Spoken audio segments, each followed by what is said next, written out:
You've got to be honest, when you come to Bala, an experienced team and one that's been so successful over the last period in the division, it's a tough place to come, and a point I'd definitely be happy with. But I think the chances we've had, especially first half and early part of the second half, I think if we can take our chances, then it's a bit of a different game. But 1-0 up against Bala is always going to be difficult, and you just know they're going to keep coming, and they got the equaliser in the end, and then it turned into, we just hold on and take the point now. But I'm pleased with the boys. I thought they've competed really well against a good team.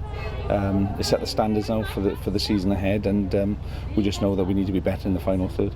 First half we weren't good enough as a team. Second half we battled and we competed really, really well and could have got something out of the game, which we did. Point. Great goal. Wally broke and slipped it into Ollie Shannon for a great goal, and then we huffed and puffed, but our standards weren't good enough in the first half really.